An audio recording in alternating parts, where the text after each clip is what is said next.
আরে তান্ত্রিক, এই তান্ত্রিক, তুই কি শুরু করলি? আমায় ছেড়ে দে, ছেড়ে দে বলছি। আমি ভবানী নই রে, আমি ভবানী নই।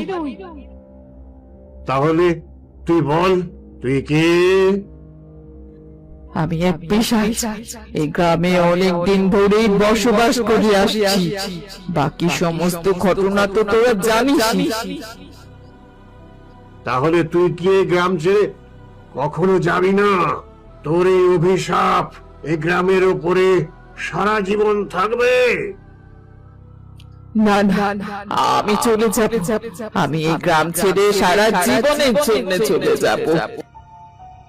তুই এই গ্রাম ছেড়ে চলে গিয়ে আবার অন্য গ্রামে ঘাঁটি গাড়বি, সেটা তো হতে পারে না।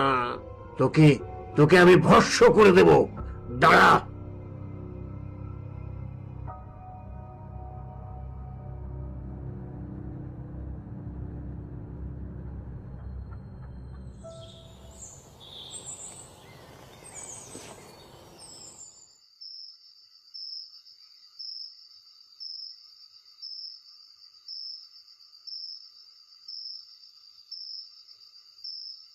আহ, আহ, আমার কি হয়েছে?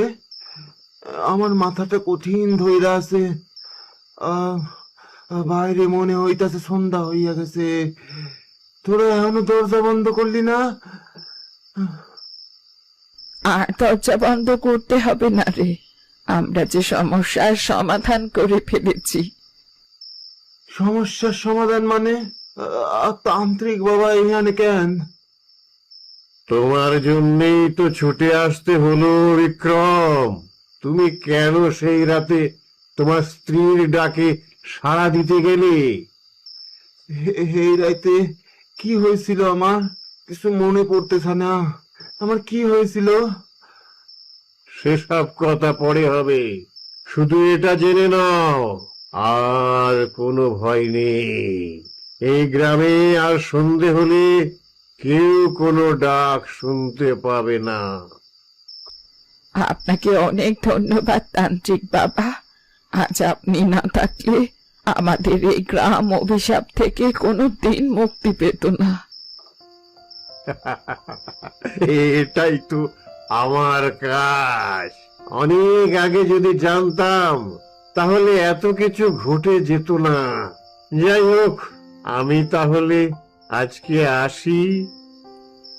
আপনি চইলা যাবেন বাবা? আমার বাড়িতে আইছেন, একটু ভাত খাইবেন না? না,